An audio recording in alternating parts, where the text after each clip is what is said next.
With that, I'm now handing over to Mohamed Diallo, Grant Finance Manager at the Global Fund, who will open the session and present. Thank you. Thank you very much, Marcela.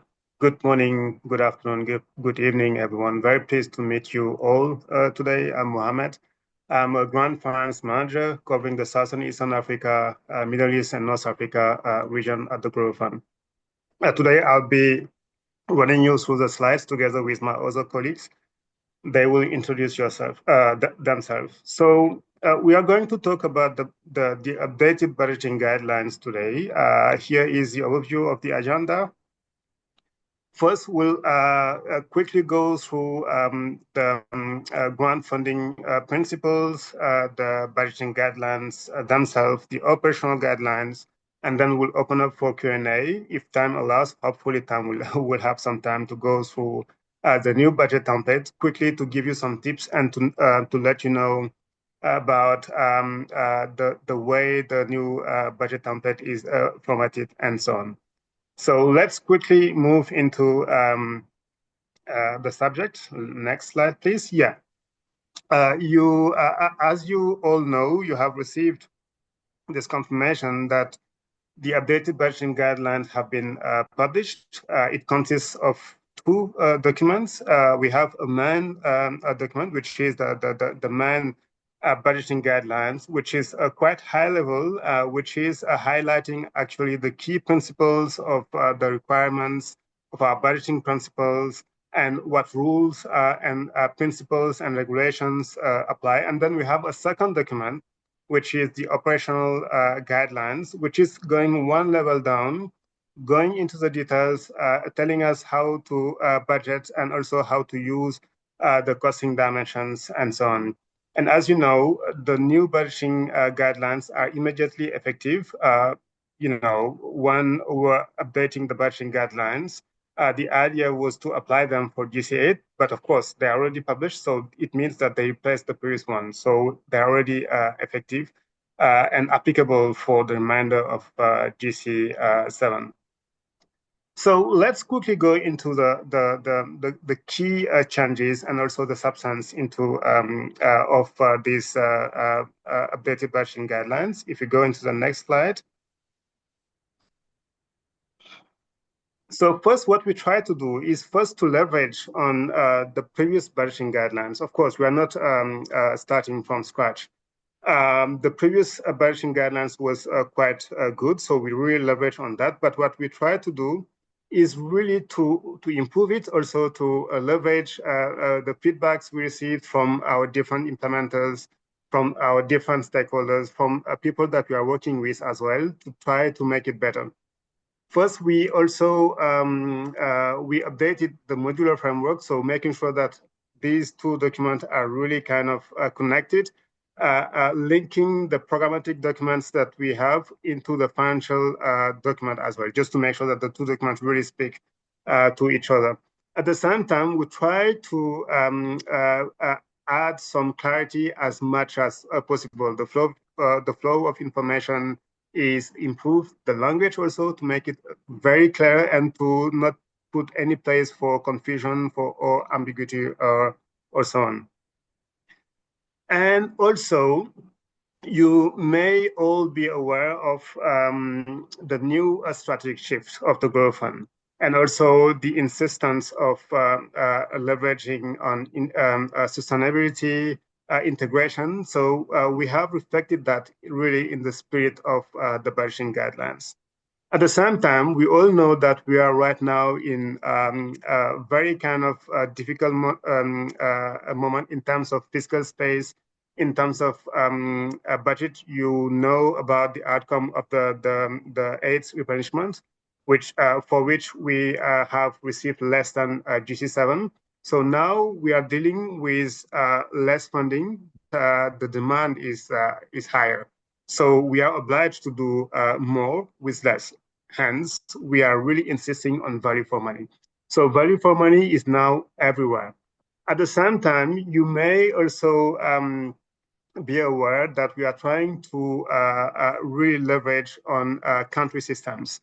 and the use of public financial management. We want really to heavily rely on country systems, what is already existing. That's also why we have really expanded the section on PFM to make sure that it's really fully reflected in the spirit of the budgeting guidelines, and also in practice how we are applying the budgeting guidelines and how we are using the global fund funding in the field. So this is all reflected in this new document.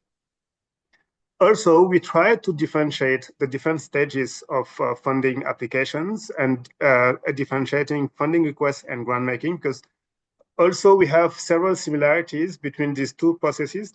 We have different steps that we need to follow. So we really try to make sure that these two these nuances are also reflected in the new document.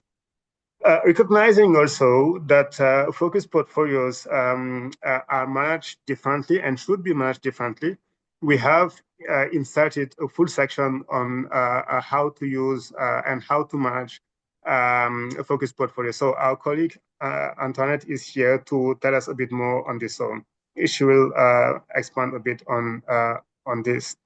At the same time, we also want to use more often RBF because it will help us to gain on efficiencies. We want to also focus our effort on the results. That's also why we have expanded the section on RBF. I'll have the opportunity to come back on this one.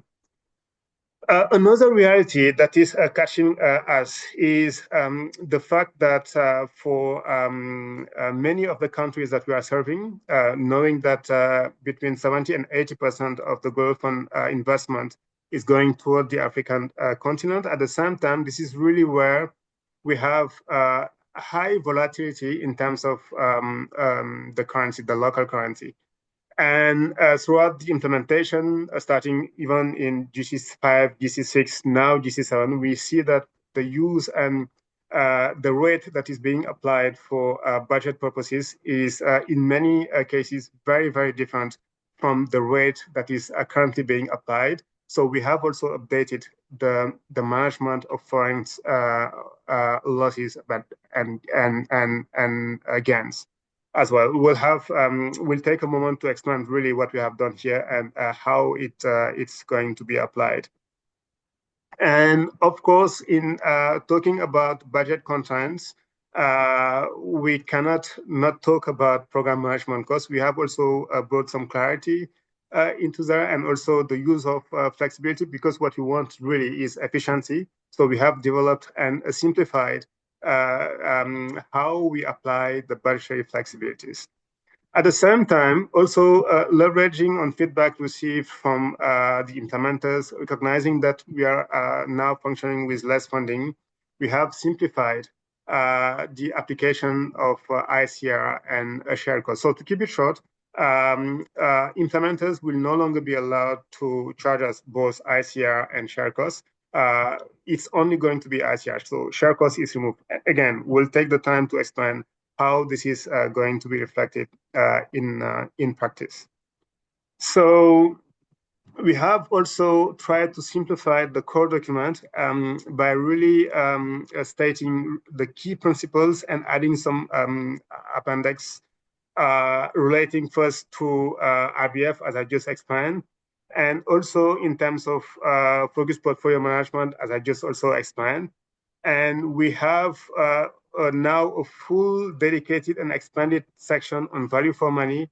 And we also have removed the section relating to M&E, monitoring and evaluation. And now this is really not part of the budgeting guidelines. So moving into the next slide, I'll hand over to my colleague, Georgi, who will run us through some key principles, and then I'll come back later. Georgi, over to you. Thanks, Mohammed, and hello, everyone. My name is Georgi Kusturkov.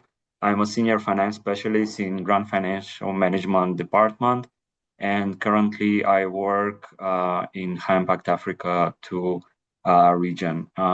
Very nice to meet all of you, and thank you for joining.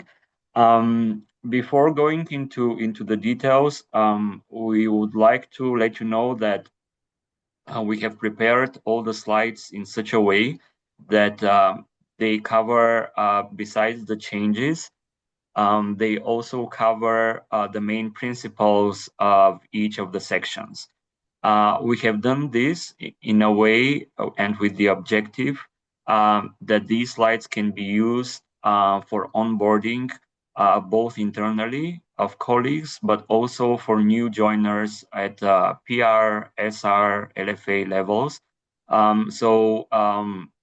They're quite comprehensive. However, in order not to take much of the time, we are going to focus during this session only on the changes compared to the previous budgeting guidelines. Next one.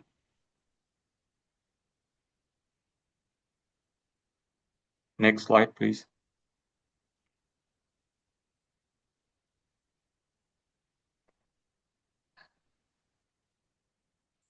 There's I was kicked out from Zoom for some reason. I'm not on Zoom. Wait. Okay, give us a minute. Okay, just 1 second. Before the slides come, what we have tried to do is that we have tried to include all the main principles of the grant budgeting into the first pages of the budgeting guidelines. These are principles that already existed in the previous guidelines, but have been enhanced, or you are going to see some totally new principles which we have incorporated into the new guidelines. What is important also, what I want to mention before going into the specific slide, is that as Mohammed mentioned, we have tried to the maximum possible to shorten the budgeting guidelines so they are concise, and also to avoid duplication with other operational policies or documents. So this is why we would like to emphasize that when you read the different sections of the budgeting guidelines, you're going to see links to different operational policies or documents. It is very important that you read the budgeting guidelines together with the relevant sections of this document to get a comprehensive view of what is expected from the implementers during the implementation of the grants. Going into the principles, the two main principles continue to be in place for GC8. One is the reference to the comprehensive funding policy of the Global Fund and the subsequent amendments. This is the policy that gives the basis for the management of the Global Fund sources and uses of funds. It also captures the basic principle of the Global Fund that we work on allocation cycles, which comprise 3 years. The other basic principle that is part of the budgeting guidelines, and it's not changed compared to GC7, is the allocation utilization period. I'm aware that most, if not all of you, are aware of this, but very quickly, just to let everyone know that the principle is that funds can be used only during the allocation utilization period, and funds that are not utilized at the end of the allocation utilization period, they cannot be transferred to the next allocation. Another important point that we want to flag is that you have all received allocation letters with specific disease allocated amounts. So any transfer or reallocation across different disease components require Global Fund Board approval. So once the countries decide and CCM has endorsed, please be in touch with the country teams so that they can guide you around the process of reallocation between the different disease splits. Next slide. Okay. Two of the new principles that you are going to see really very much emphasized in the new guidelines are integration and sustainability. In the main document, you're going to see only 1 or 2 paragraphs around integration and sustainability, but all these principles are embedded throughout the different sections of the guidelines. The main focus is integration between the disease components, and you're going to see this in the travel-related cost section, in the training section and appendix. So overall, it's really something that everyone, the TRP, internal bodies, and the board is going to look very much in terms of when they review the funding request documents and grant making documents. The sustainability part, as you all know, the overall objective is that at some point of time, the Global Fund transitions from all the supported programs and countries. So emphasis on sustainability is critical in terms of increase of domestic funding, use of public financial systems. Also, as Mohammed mentioned, you are going to see a great focus on results-based financing. There's a specific slide, but the overall idea is that the Global Fund would like, where possible, to shift from input-based detailed budgeting into overall focus on the results. We're going to cover this in a separate section, but the results-based financing section is really embedded throughout all the documents. Also, there's a push where possible, of course, for innovative and blended financing, which is also embedded into the budgeting guidelines. The program asset management is something that exists. There are some enhancements that have been included. I'm going to cover in different slides. Next section.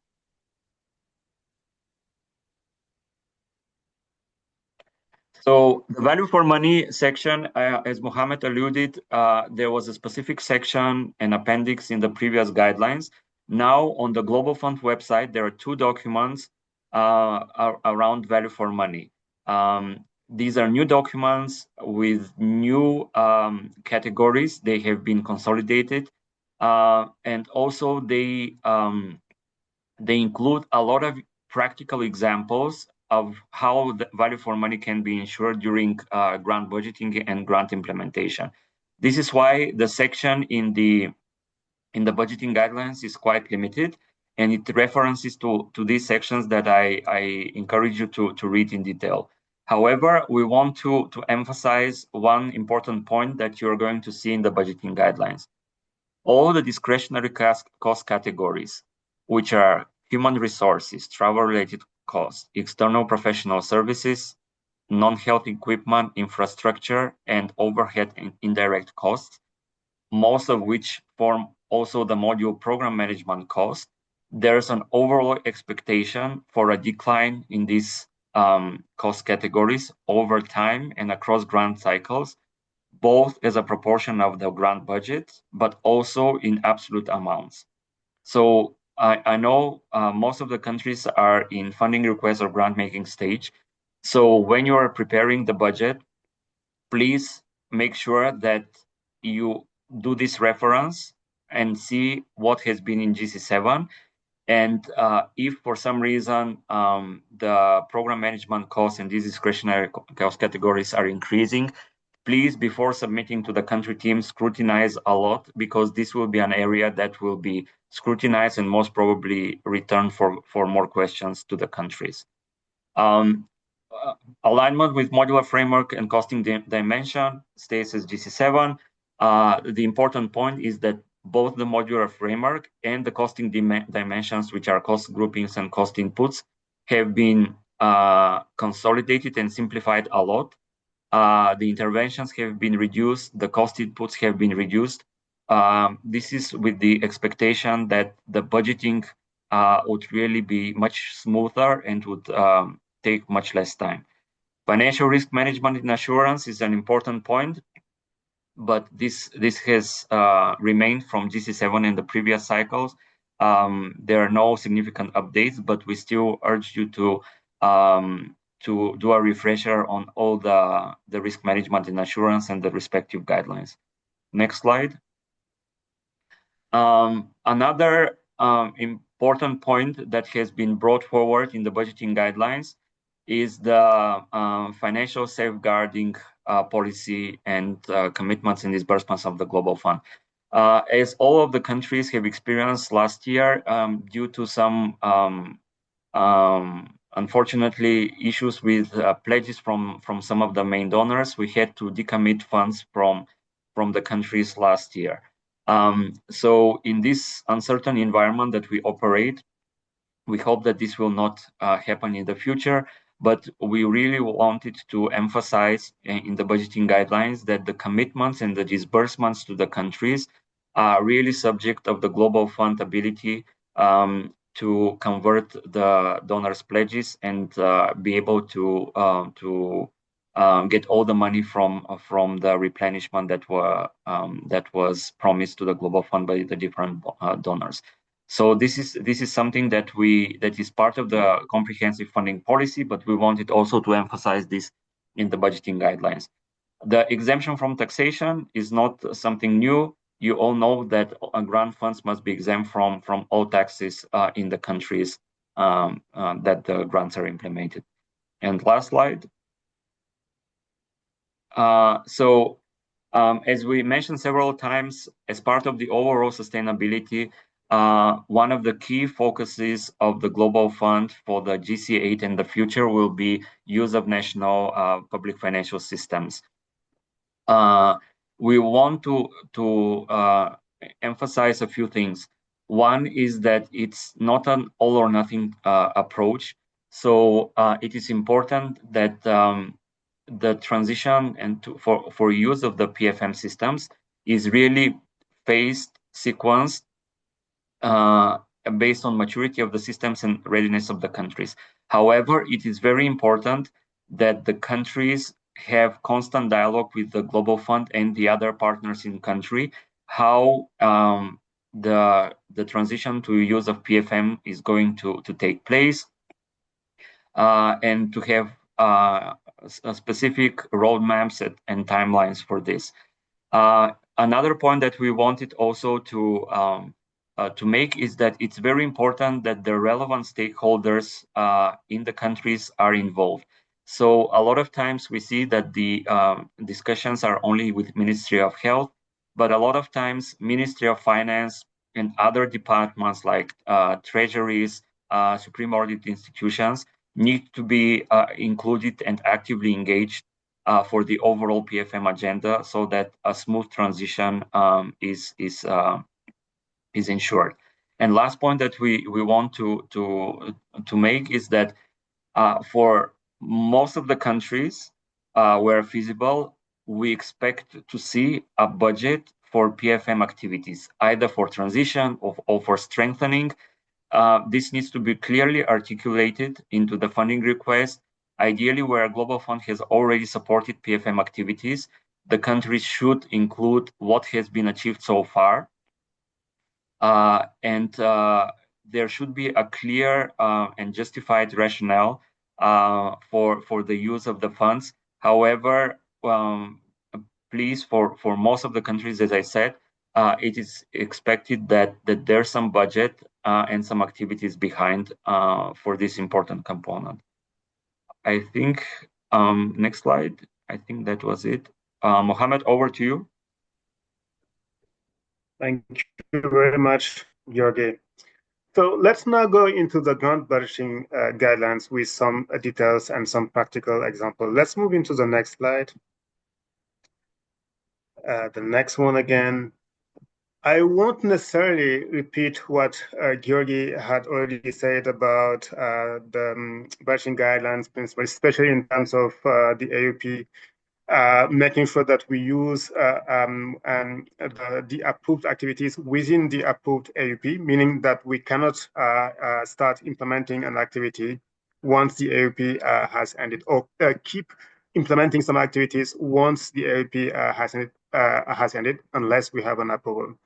But we have some exceptions, and also in terms of the treatment of those exceptions at the Global Fund, we differentiate what we call financial commitments and financial obligations. Financial commitments, in the sense of the Global Fund budgeting guidelines, is activities or services implemented within the AOP, but for which the payment hasn't been done. So for these financial commitments, they should be accounted as expenditure, and then they could be part of the PUDR and the expenditure for the related AUPs. Financial obligations, it's contracts or activities that are to come after the AUP. And for this type of activities, they shouldn't be accounted for, and they should be funded from the subsequent grant, assuming that these activities are still relevant and they still make sense. And also, in terms of financial commitments, we do have some exceptions. These are not new, at least the first two are new. We can still consider as financial commitments some activities or some orders for which they were placed actually within the lead time, but for some reason they arrive in country or the services have been delivered after the AUP end date. The second condition is that the delays are beyond the implementer's control. And then we have a third condition. This is where we are having some change. Because in was that services must be received within 90 days or within 3 months to the end of the change there. Next slide.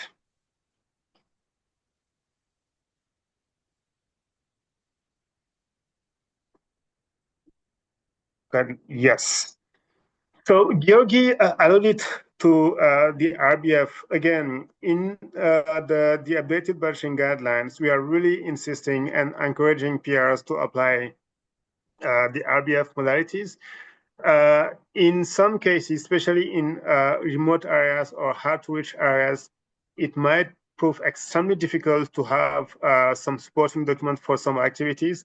I think that this is the kind of type of excellent activities for which RBF would be really the way to go, because we are really focusing here on the result, and it's really recommended and encouraged for PRs to apply the RBF modalities, again, when we feel that we are ready, that the implementers are ready for this. When following an assessment, we feel that the SRs or the PRs are ready for this. From the Global Fund perspective, we have two kind of definitions for RBF, or two modalities that we foresee. The first one is the payment for results in the kind of strict way or the classical way that we see it. It means that the Global Fund will make payments to the implementer once they provide us with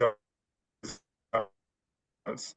And the second modality is when the PR or the SR, they make payment to the SR or SSRs or supplier based on verifications of results against agreed performance indicator. Maybe just a key point to also mention here. We must, when we are applying the RBF modalities, we must make sure that of donors, just to make it crystal clear. Let's move into the next slide, please.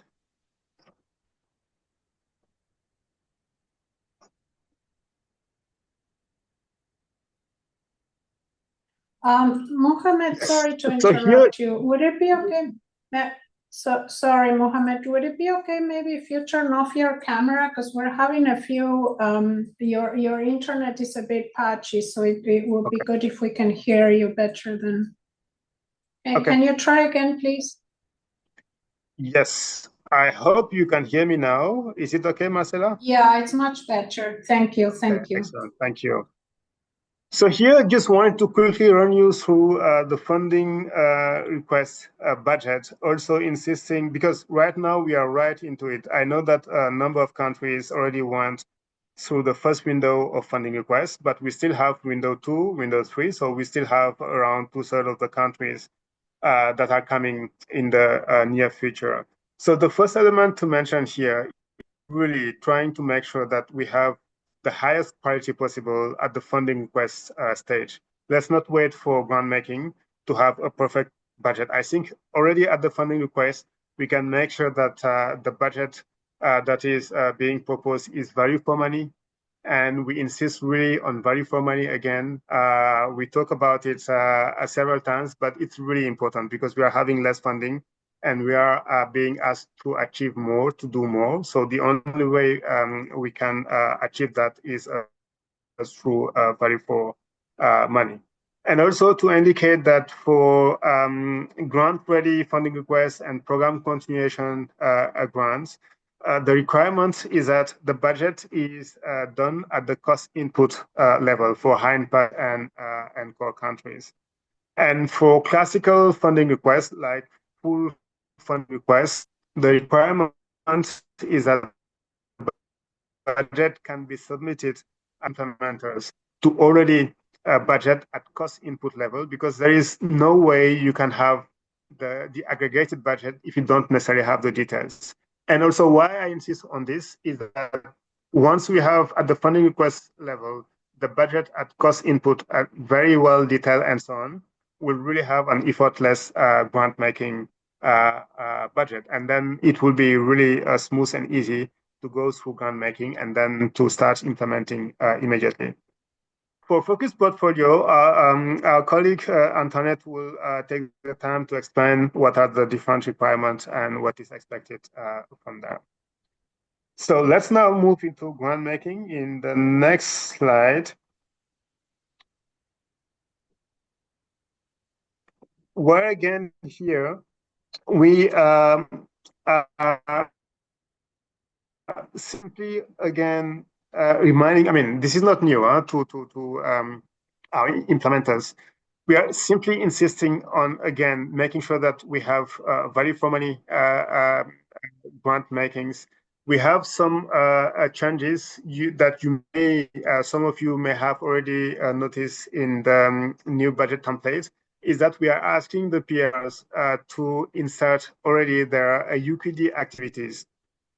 The overall goal and the underlying rationale of this is that we already identify through the PAR the activities that are immediately and readily implementable. So once we have some efficiencies, we can immediately use these activities or implement those activities without necessarily needing to go back to the board or to the GAC for an approval. And also, in terms of health commodities, the expectation is that WAMBO will be used. I know that it's not always the case, because you may know also that we have negotiated some extremely low unit prices with a lot of suppliers of health commodities, because of course we are applying and we are benefiting from some economies of scales. In cases where some implementers would like to use, I'm especially thinking about the UN organizations, the INGOs, and so on, we must go through a comparison analysis just to make sure that whatever system is being used is really the best one, keeping in mind program management costs and value for money. And while doing so, we are not necessarily just focusing on the unit costs of one specific product, but we are trying to see really the big picture, what the total efficiencies that we are getting through the full HPM budget and so on. And also in terms of third-party payment, the expectation again is that we'll be making direct payment from the Growth Fund again to gain on efficiencies and so on. Let's move into the next slide.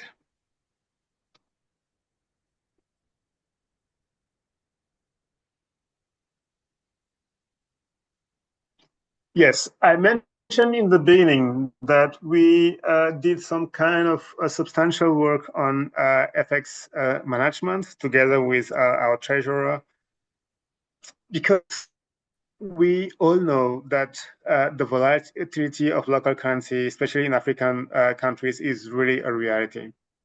So the key change here is that rather than using the 200 days average, moving average and exponential average, sorry, which in some cases is obsolete even before we start implementing the grant. What we are using now is, what we are doing now is that we will be publishing twice a year an updated FX rate that the implementers will have the opportunity to use or not. If they would like to reinvest the FX savings, the implementers, the PR, will have to rebase their budget using one of the updated FX rate that would be and is already immediately available in our Growth Fund website, to rebase the budget and then use the efficiencies.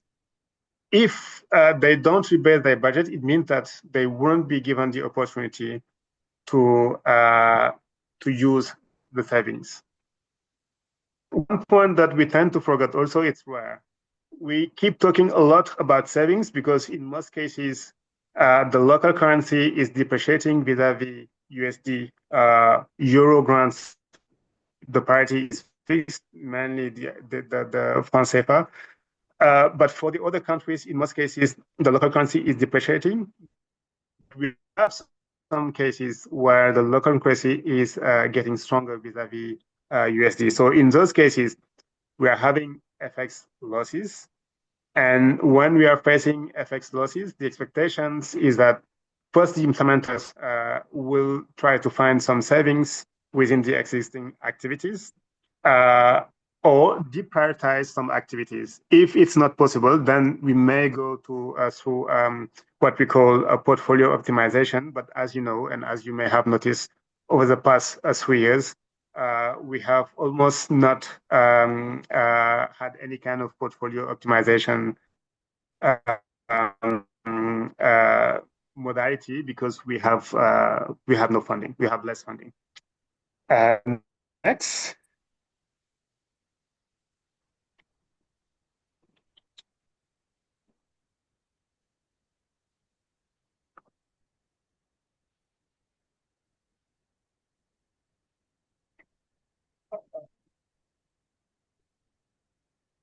I think we are having some slide delays in getting the slides, but I can go through it.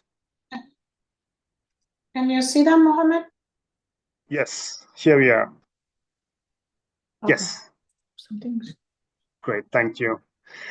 So management of taxes. Again, some quick reminders. The Growth Fund grants are supposed to be tax-free.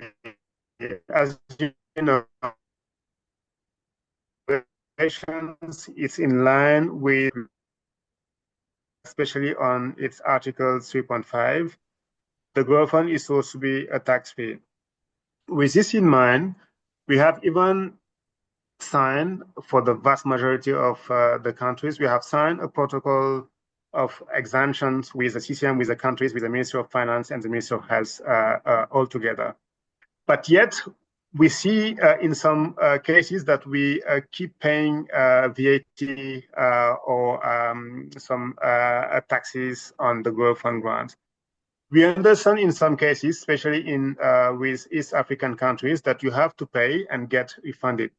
So what we are saying is that when we are budgeting, we don't necessarily take those payments into account. But when we're making disbursement to countries, we don't mind disbursing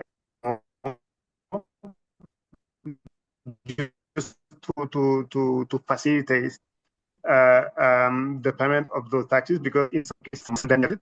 But then the element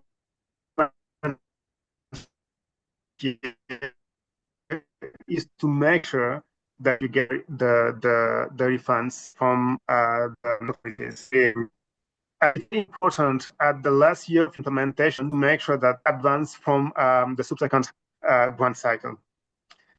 This being said, we also understand and we also respect national laws, local laws as well. When it comes to payment of taxes on income, this is allowed, but that's the only payment of taxes that is allowed. Also, maybe just to remind everyone that the tax fee is not only applicable to the PR, but to the grant. So it means that it's also applicable to the SRs and the SSRs. Let's then move into the next slide. I think it's about, yes, compliance and grants expenditure. Again, the same principles apply here. We differentiate what we call compliant expenditure and non-compliant expenditure. And just to remind everyone that non-compliant expenditure will be determined at Global Fund's discretion, but of course, in line with the budgeting guidelines and the principles. All expenditures must be, as already mentioned, Georgi also alluded to this, they must be incurred during the AUP, the allocation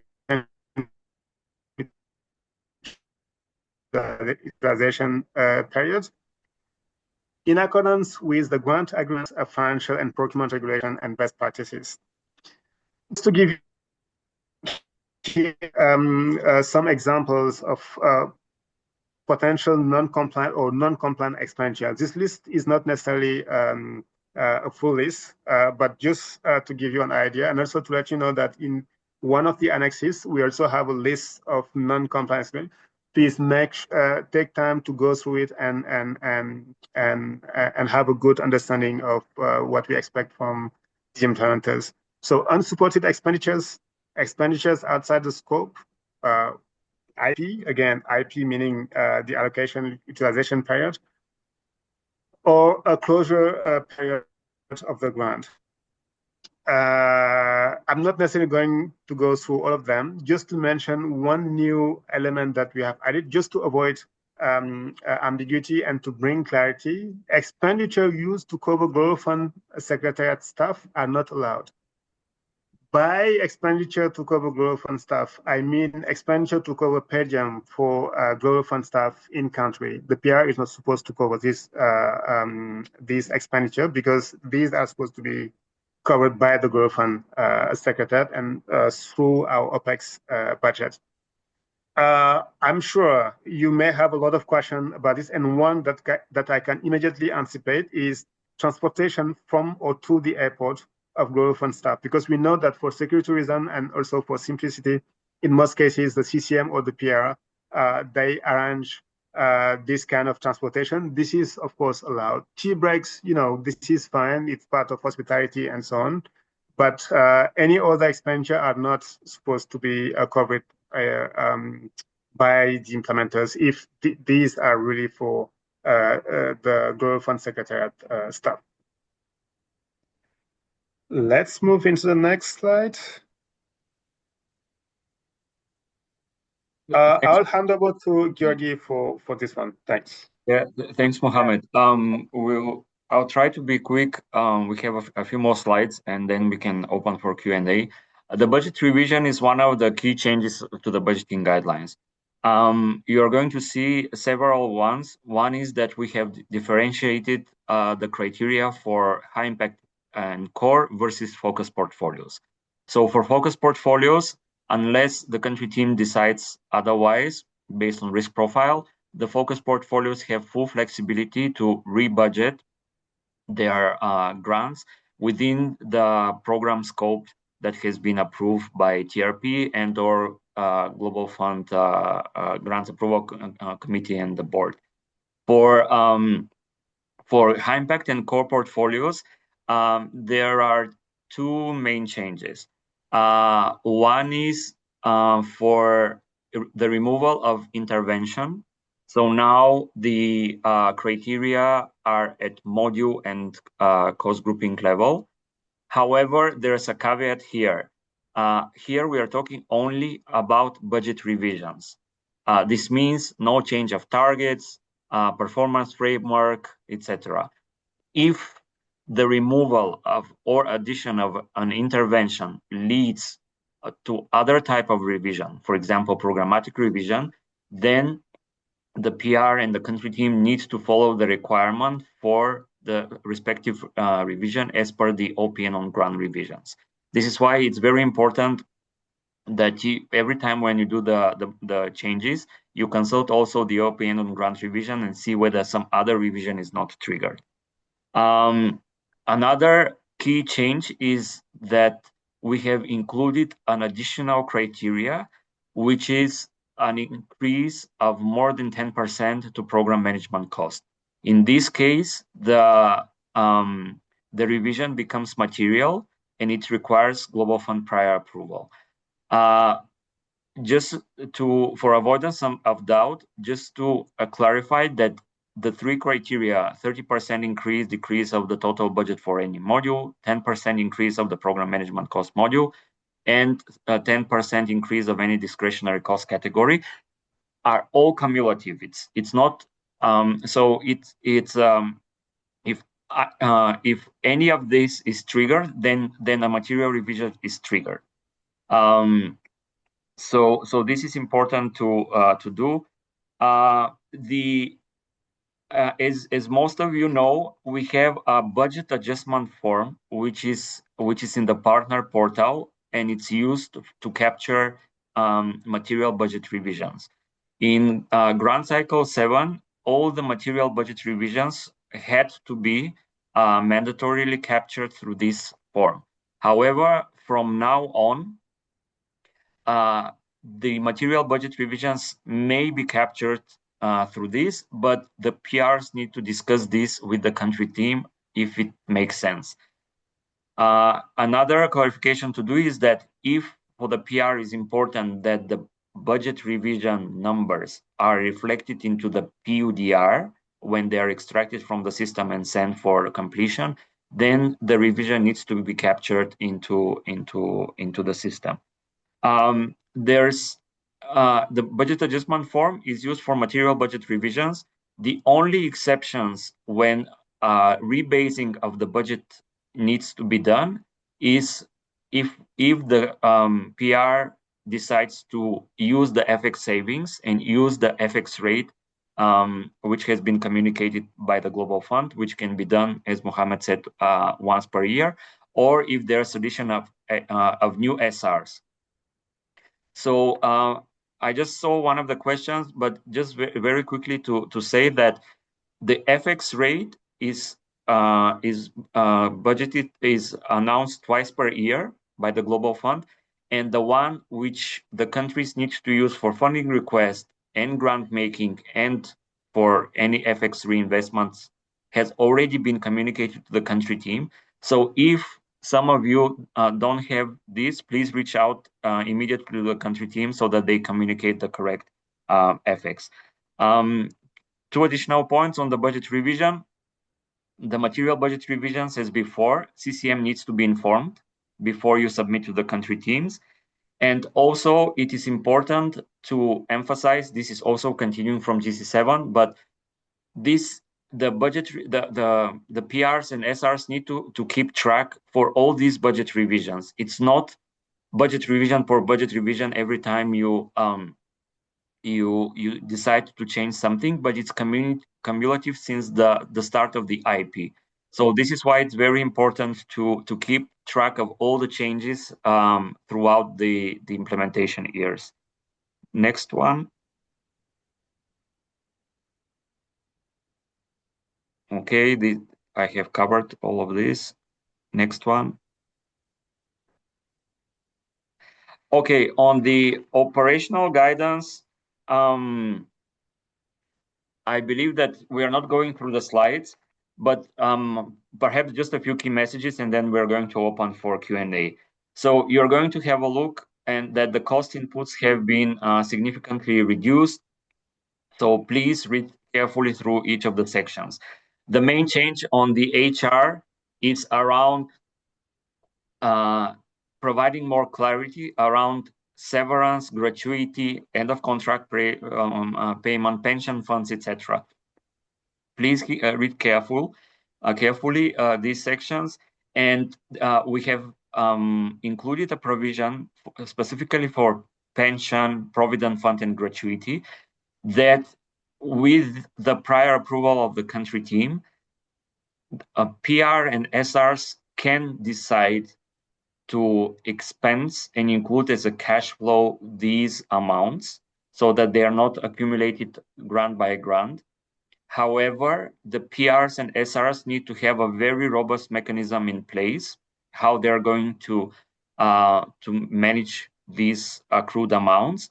And these accrued amounts, especially if they're in a separate bank account, they need to be subject to annual audit, which will provide assurance over the use of the funds. For travel-related costs, as mentioned previously, the overall approach is with the focus on integration. So please read carefully because there's a lot of changes. For example, standalone trainings are discouraged. They need to be integrated within the disease. There's a lot of changes, and this also applies to the annex on trainings. Before we requested for a training plan. Now the PRs and the country needs to submit an overall integration training overview for the entire country. For external professional services, there's not a lot of changes. For health products, the cost inputs have been updated and reduced significantly. So please make sure that you go through them. A big clarification in the Global Fund new guidelines is that for all warranty and maintenance, I think this is very important to underline, but all extended warranties and maintenance can be paid in expense from the grant until the IP end date, in compliance with the allocation utilization principle. So anything that goes beyond this period needs to be covered from domestic resources or from subsequent allocations. And another thing that you're going to see, and it is very important to include this in funding requests and during grant making, is that for large infrastructure, irrespective whether it's health or non-health, it is very important that the implementers provide a clear plan who is going to cover for operational expenses during the useful life of the asset, even if it extends beyond the IP. This is something that we wanted to communicate. The cost grouping 10 is the only cost grouping which doesn't have cost inputs and is totally updated. So please have a look as well. As Mohammed mentioned, indirect and shared costs. The main change is that we are not allowing shared costs anymore. But a clarification here. Shared cost is not allowed anymore to be charged as a percentage of the grant. There's a lot of PRs that share offices or HR with other donors or partners. In all these cases, we of course will allow part of the cost to be charged under the grant, but it needs to be budgeted under the relevant cost grouping as direct cost. If you have any further questions, we can clarify. And on the last point on our results-based financing, there's a totally new section on results-based financing and a new annex on results-based contract. If your country team hasn't approached you to discuss potential adoption of results-based financing modality for the entire grant or even a small part of the grant, please have these discussions with your country team to see whether there's areas where which can be transferred into results-based financing. I think, Antoinette, over to you on the focus portfolios. If you can go to the focus portfolios here, yeah. Thank you. Thank you very much, Georgi. So when you look at what is new for focus portfolios in the budgeting guidelines, it is a quite significant shift, right, from what we had done before. So if you have a focus portfolio, please do read carefully the budgeting guidelines. We are introducing 3 models under which you can do your budgeting. This will affect not only your budgeting, but all of your grant management and reporting requirements for each model. We will also be having a training session or an information session aimed at focus portfolios to introduce all of these specific elements to you. So we will have further information about this. But as it pertains to the budgeting guidelines and grant making, we wanted to provide this information to explain the new changes. So we have 3 models: the aligned model, the targeted model, and the light model. Now, the aligned model represents the most streamlined, least restrictive, most flexible model of all 3. It is a very new model that doesn't have anything to compare it to in the past. The targeted model is essentially what used to be payment for results, or results-based funding. The light model is sort of the legacy model. It retains a few of the elements under the previous budgeting guidelines and under the previous grant management requirements. So for your budgets under the aligned model, under all of the models, we will not require detailed assumptions. We only require your budget lines to be at annual level, at module and intervention level, and cost grouping level, and of course split out to each implementer who is going to manage the funds.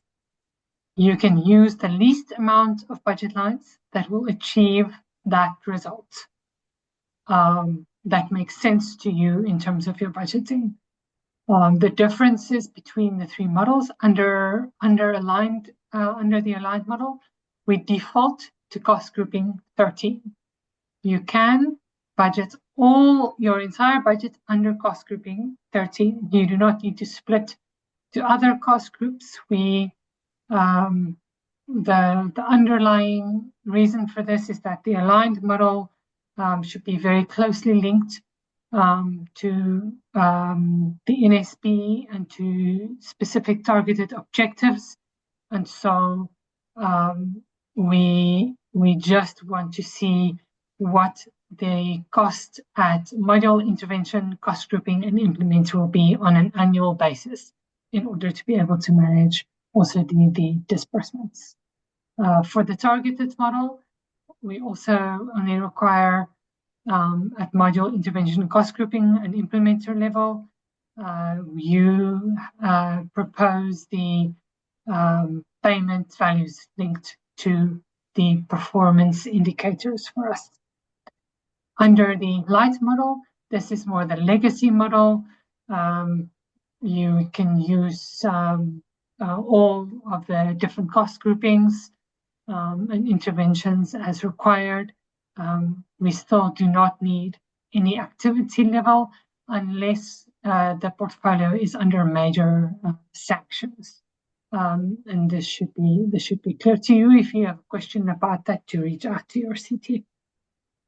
So how we will review the budgets is to link it very closely to the NSP or an equivalent document to demonstrate value for money is being achieved under the total amounts of the budget. So ensuring that you have a strong underlying document or NSP will really be critical, really be the critical part of your budgeting process for GC8. As Georgie mentioned, budget revisions are now fully under the purview of the PR. However, the discretionary cost category approvals still apply. So increases to HR and to incentives and to TRC are still required to be approved by the Global Fund. We will not have the underlying assumptions in the budget. What we will measure our approval against is whether it is in line with the PR's own policies and procedures. So it is important to Antonia, ensure sorry to interrupt you. If you can go a bit faster, we have lots of questions and we need to get to the questions soon. Thank you. I will wrap up now. So do ensure that you still request approval for those specific sections from your CT.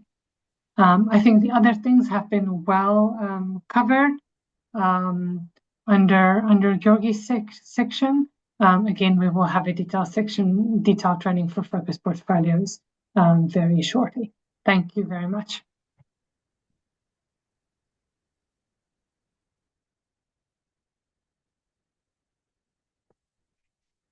Great, thanks, Antoinette. Sorry about that. We just have lots of questions and we need to get going. I'm going to read them quickly for interpretation, and then I will get the team to start responding to them. We will respond as many questions as we can. We only have until 2:30 our time, but we'll probably just stay maybe 10 more minutes to try to respond as much as possible.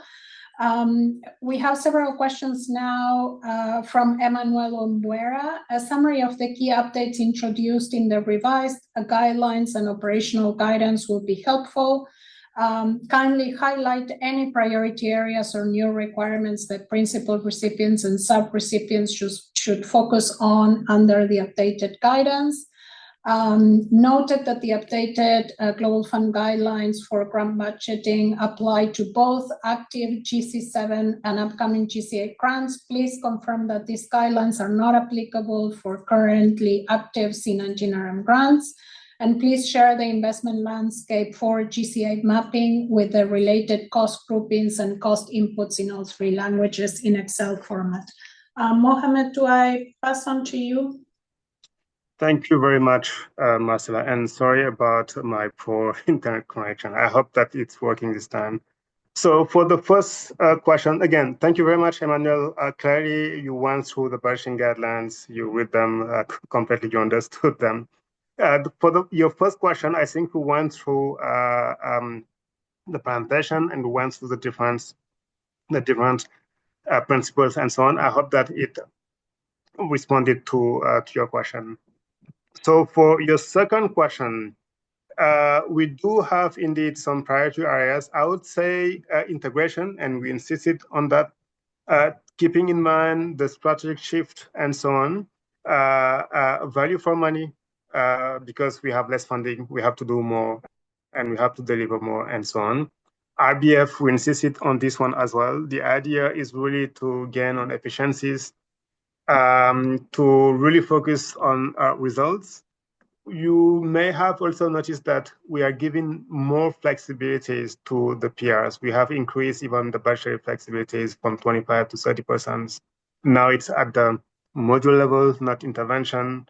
All of this is to give more flexibility to the PR because we believe that the PR have also reached a level of maturity in terms of financial management that we can also increase our risk appetite.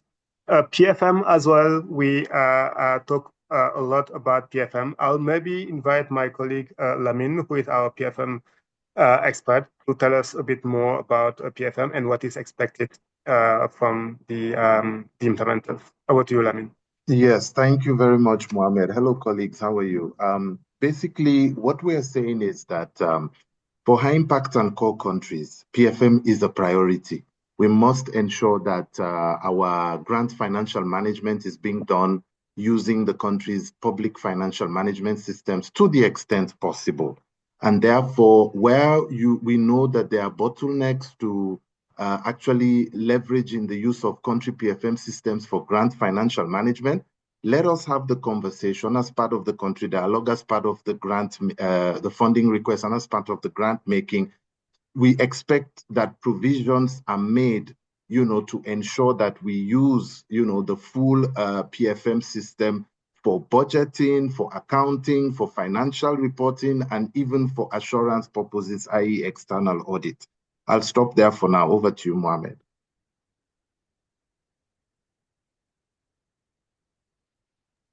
Thank you, Lamin. Georgi, over to you for question number 4. On the mapping between the cost groupings and the cost inputs, we are expecting to publish this on the website next week.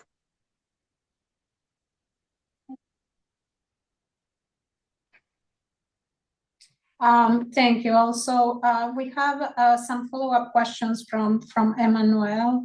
On paragraph 13 on catalytic investments such as matching funds must remain invested in activities relating to the catalytic investment priority area and may only be reinvested for other activities supporting that catalytic investment priority area unless otherwise approved in writing by the Global Fund. With respect to the matching funds, the requirement to ensure continued investment in catalytic investment priority area applies both to the total catalytic matching fund award and B, to the portion of the disease allocation amount that has been programmed towards the same catalytic investment priority area to access the award. Thus, the Global Fund plan to introduce additional reporting in this regard in addition to the PODR. Following question is on paragraph 26 of the guidance, indicates that funding is committed in tranches on an annual basis unless otherwise approved in writing. Please clarify whether disbursements to high impact and core and focus portfolios will change from quarterly to annually. And then on foreign exchange management, on paragraph 45, in the budget exchange rate states where a PR decides to rebase the baseline budget using an updated FX rate, a budget revision may be undertaken no more than once per calendar year and shall be based on the semi-annual FX rate published by the Global Fund that is closest to the time of the proposed revision. Prior to initiating a budget revision due to changes in the exchange rate, the PR must consult with the Global Fund and obtain confirmation to proceed. Can you provide more guidance on the above for the core high-impact countries and focus portfolios, and will this apply to all countries? Mohammed, I'll pass on to you. I think you wanted Georgie to respond. I can respond, and then Mohammed, please feel free to add.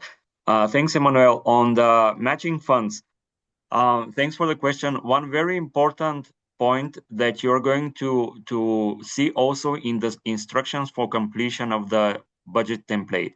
Unfortunately, we won't have time to cover these slides, but please read carefully this document.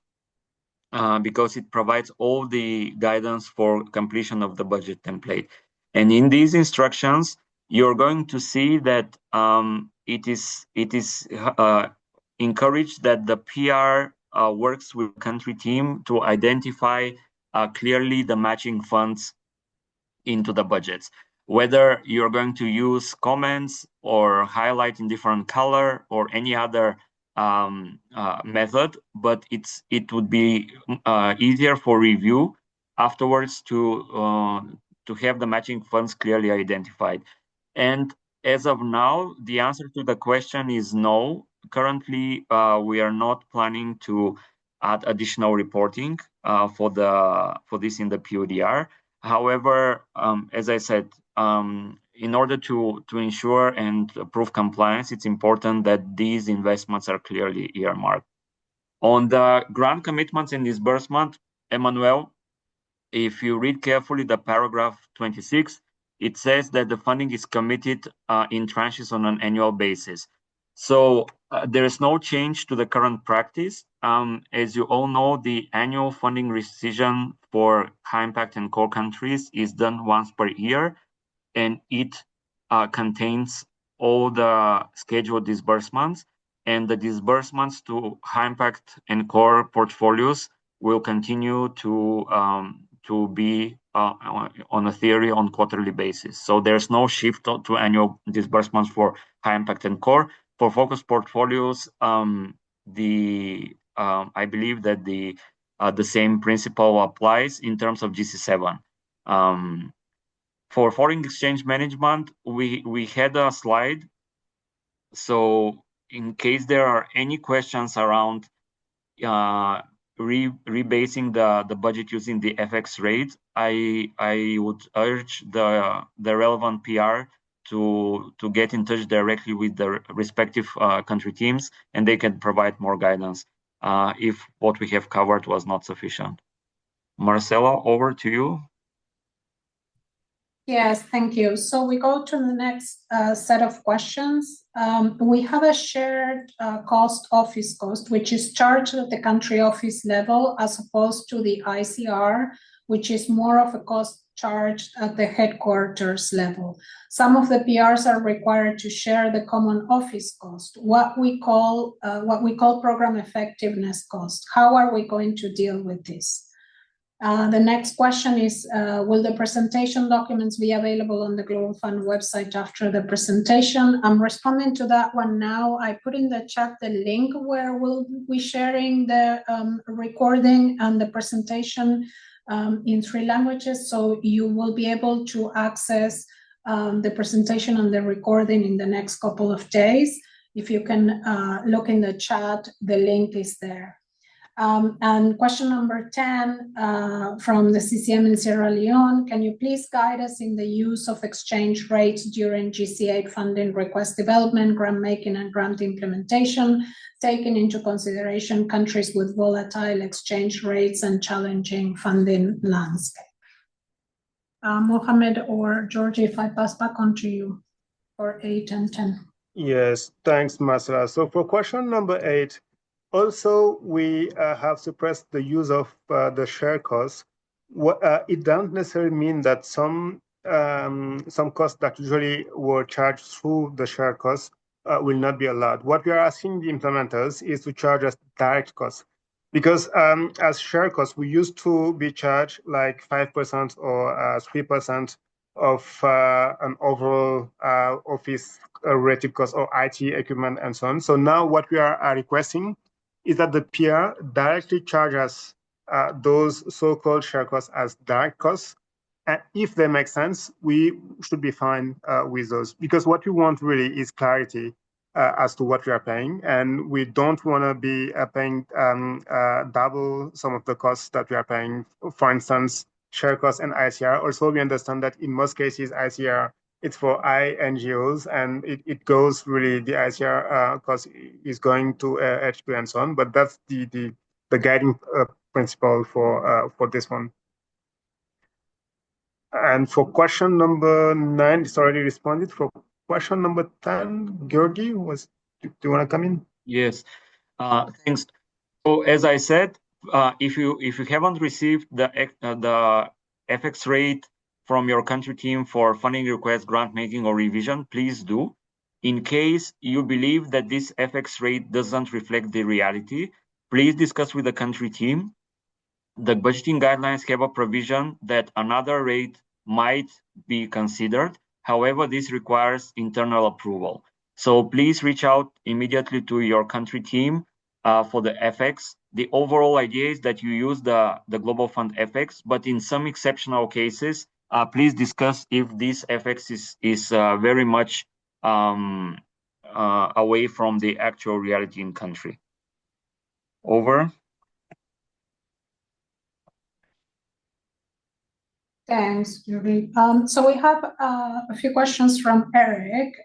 Budget line 11.5 provided a transparent mechanism to identify allocate, justify, and review these costs using a documented cost allocation methodology, while ensuring that the same costs were also not recovered through ICR.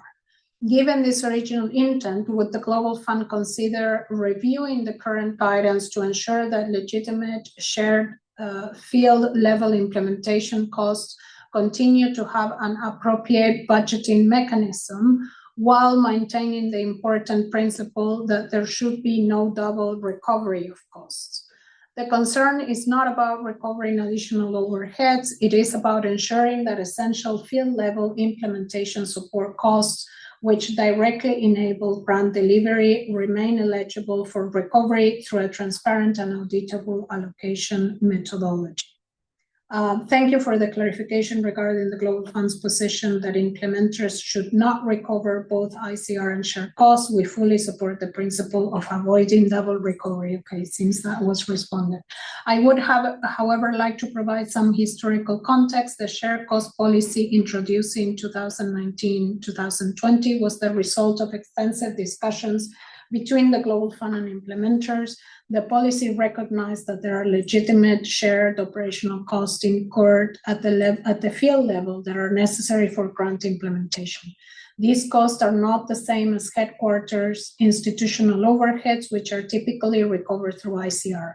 Rather, they are implementation support costs that benefit the grant but cannot always be directly attributed to a single activity, intervention, or funding source. This was also reflected in the framework agreement with IP. Mohamed, it seems that this has been, the questions there and the responses there, but I don't know if the team has anything to add to this. If not, we go to the next set of questions. Absolutely, Marcelo. It's really similar to question number 8. Georgi, yes, I just wanted. Yeah, thanks, Mohamed. I just wanted to share, Eric, perhaps this is one of the areas also for results-based financing consideration. Because if you have all these shared costs in ICR and field level, perhaps one of the options will be to transition to focused and results-based and not have to budget for all these costs. But this is a discussion that you need to have with your country team. Yeah, over. Thank you both. Okay, so next set of questions. If the national PFM system cannot accommodate all of the Global Fund's required costing dimensions, is the principal recipient expected to maintain a parallel financial management or reporting system such as QuickBooks, another ERP, or a supplementary reporting database to meet the Global Fund's reporting requirements? Is the Global Fund's expectation that countries modify and strengthen their national PFM systems over time to capture the required costing dimensions, or is the use of supplementary financial reporting systems considered an acceptable long-term solution where modification of the national PFM system is not feasible? Yes. Next question is PFR. Sorry, Lamin, you want to go ahead? Yes, Marcela, thank you very much. Okay, go ahead. Very, very nice question. And honestly, it's the reality on the ground that sometimes, we do, and one of those systems that we do want to ensure that we leverage is the IFMIS system, or the ERP that is being used at a minimum by the Ministry of Health. But yes, we do recognize the fact that sometimes it's not possible for us to be fully anchored or embedded in that system. But the answer to this question is we would strongly discourage using a parallel system. Honestly, what we've realized is that at the country dialogue stage, funding request, well, more so the country dialogue stage, there needs to be an engagement between, and this is about government PRs in the high impact and core country portfolios, because those are the priority countries. We want to have a conversation. You should be having a conversation with the Ministry of Finance, with the Accountant General's department, that is the custodian of the IFMIS platform, on how best we could leverage that system. As a last resort, you could use a parallel system, but it is only as a last resort. And I would say with the proviso that it is a stopgap measure with prospect of integration into IFMIS or interoperability with the IFMIS system. So in summary, it's a no. We discourage a parallel system. If you are a government implementer and you are a high impact and core country, but we do realize that there may be instances where a stopgap measure may be needed. And we did that in a few countries where we set up what I wouldn't call it a parallel system, but like an interim system that would then be anchored into the IFMIS system of government. Thank you. Over. Okay, thanks. I will read 3 more questions. We have 1 minute left in the session. We can try to respond to these ones quickly, and then maybe we end. But if your questions haven't been responded, we'll try to provide written answers during this week or next week to those of you who we haven't yet responded. So, is the PFR modality only for government PRs? Do we have a clear guideline for the matching fund where activities can be identified using the modular framework? And do we have to submit budgets with detailed assumptions during the funding request? And is it still applicable the 6 months after the implementation period? I'm not sure that question is clear, but Mohammed, I'll let you go back to these questions, and then we can close the session if that's okay. Thanks, Marcella. So the payment for results modality is not only applicable to government PRs, it's really applicable to all types of PRs, and really highly encouraged, as I was explaining this during the presentation. Georgie, over to you for question number 14. Yes, on the matching funds, in the allocation letter, you have received the amount and the activities for which the matching fund allocation is there. So please use the modular framework to budget into the correct module intervention and the budgeting guidelines for cost grouping, cost input. But the modular framework will not tell you which activities are matching funds and which are pure allocation. On the details of the submission of the budget, Mohammed covered this. Please have a look at the slides. There are different expectations for the different types of portfolios and the different pathways that the countries are going to submit. So, but the overall expectation is that that the more details that you can include at funding request stage, the better. But please consult, and this is also clearly outlined into the instruction for completion of the budget template. On the P4R modality, I just wanted to say there's a new technical payment for results brief specifically for P4R modality on the Global Fund website, explaining all the requirements. So for those that are considering P4R, please read through this document as well. And the last question, I assume that perhaps this might refer to the so-called slippages and the 3 criteria. So yes, as Mohammed covered, some financial obligations can be considered commitments and can be paid and expensed from the GC7 grants, up to if the 3 criteria are covered. One of them is that the goods and services are delivered and paid within 180 days after the IP. I hope this was the question.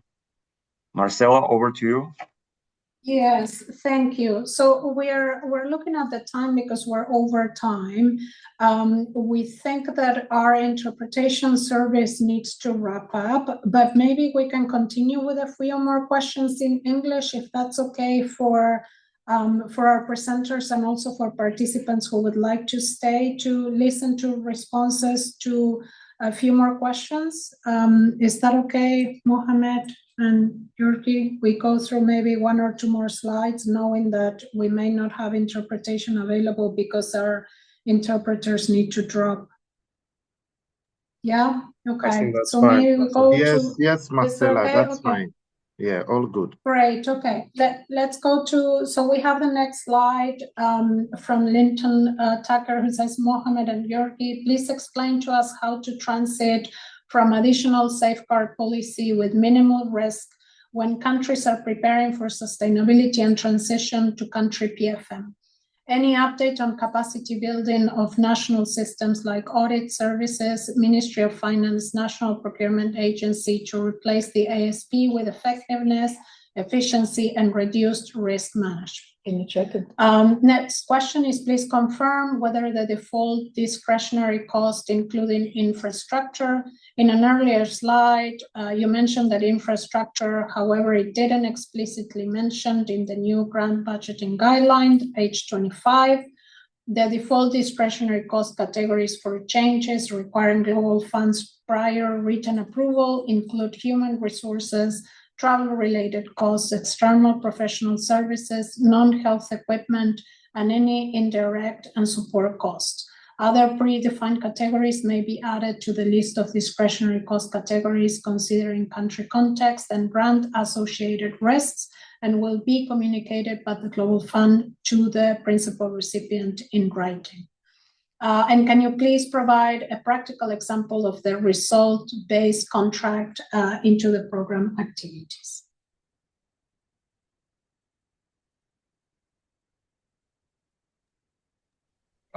Thank you, Marcela. So for the first question, I'll start and then maybe invite also Lamine to come in because it's also linked to PFM. So the first, very valid and relevant question. The first thing that I would like to say is that preparing for transition and also for sustainability and the application of ASP are not necessarily mutually exclusive. I understand and I recognize that it will be extremely difficult for ASP countries to apply some of the PFM components, but it's still possible. So for this, what I would recommend is working on an exit plan for the ASP through a very clear criteria. And at the same time, trying also to work on the PFM component, trying to apply them one by one whenever possible, so that in fine we could fully rely heavily on country system. But I'll maybe invite Lamine to complement a bit because it's totally true.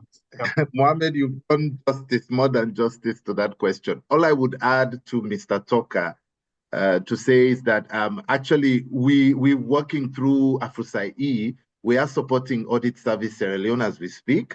We're building the capacity of Audit Service Sierra Leone on, in fact, we're digitalizing their auditing systems. And I'm a proud product of Audit Service Sierra Leone. I'm a Sierra Leonean, so I speak with that in mind. But yes, we are, and Mohamed is right, even though we are in an ASP situation, but still that doesn't prevent us from moving towards the use of some of the components of country PFM systems. I mean, in the budgeting guideline, it says it's not an all or nothing situation. It's not that we have to embrace every system, PFM system component immediately. No, we take a progressive approach, looking at the maturity of countries. And so we've just signed an MOU with Audit Service Sierra Leone, and hopefully they will start auditing the Ministry of Health grants of the Global Fund. Thank you.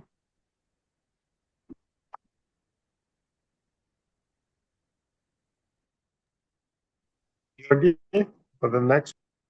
Yes, I think that someone included the answer, and sorry if it was a lapsus on infrastructure, but the answer is the same. HR, travel-related, external professional services, non-health equipment, and direct and support costs are the discretionary cost categories, unless anything else is added and communicated in writing. On the results-based contracting, please note that there's a new and very extensive appendix to the operational guidance. However, if I can give just a practical example, for example, SRs or SSRs reaching key populations with prevention activities. But a lot of things can be transferred into results-based contracting. So please first have a look at the requirements into the budgeting guidelines and specifically on the appendix related to results-based contracting. And when you have gone through it, please reach out to the CT for potential areas of transfer and discussion.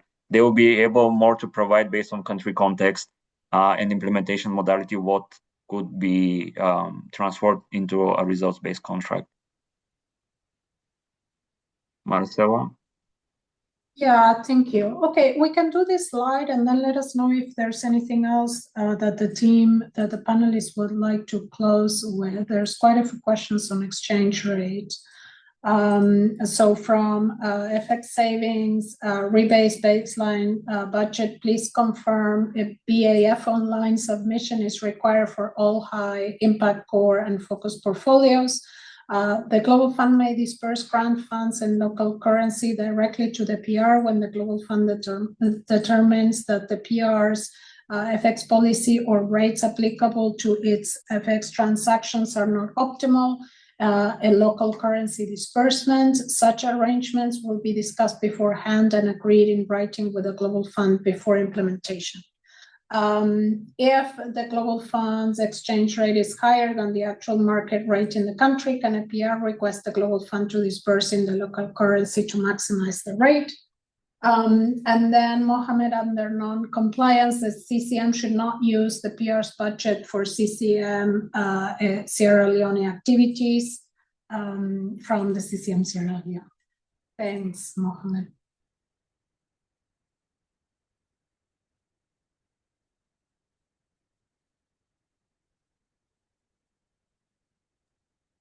Thank you. Georgi, do you want to tackle the first one and then I can come in? Okay. Yes. So for use of FX, please note that the rebasing of the baseline budget means actual redoing of the budget. This means putting actuals and also all the future activities need to be budgeted. So it's not the online budget adjustment form, but an actual revision of the budget using the budget template, which will go through an implementation letter. And this will become, once it's approved, this will become the new baseline budget against which you're going to test materiality and to do the reporting. I hope this answers. Mohammed, over to you. Mohammed, we can Thanks, close. Georgi. So on the FX, yeah, sorry. Yeah. Sorry, Mohammed. Yes, sorry. Go ahead. I thought we were closing. Okay, I can quickly respond to this one, and then I think we can stop. So for on the FX, one, we are dispersing on local currency. We won't be doing that in silo from our corner. It will be really a discussion with the country for the best interest of the country, and also trying to maximize the use of every USD that we spend in country. So the example that you have given here is extremely rare in way that we apply at the in most cases is even a bit lower than the market's rate or the current rate, just in case there is an appreciation of the local currency vis-a-vis USD or vis-a-vis the grand currency, so that we don't necessarily have some FX gains. So this is really extremely rare. But again, we'll apply this modality following a clear discussion and engagement with the country. For the following question, indeed, just to confirm that CCM should not use the PR's budget to cover for CCM activities because they have a dedicated CCM budget, and this is managed differently. Over. Thanks, Mohammed, and thanks everyone for joining. Marcela, over to you. Yes, thanks, Mohammed. Can you hear me? We're just closing now, and we want to thank everyone for having attended. We just have a short survey there, yes, for participants to fill in. We'll have the video and the presentation available on the website, and we'll share also responses to the questions that we haven't had time to respond to today in writing as well. So thanks again, and goodbye.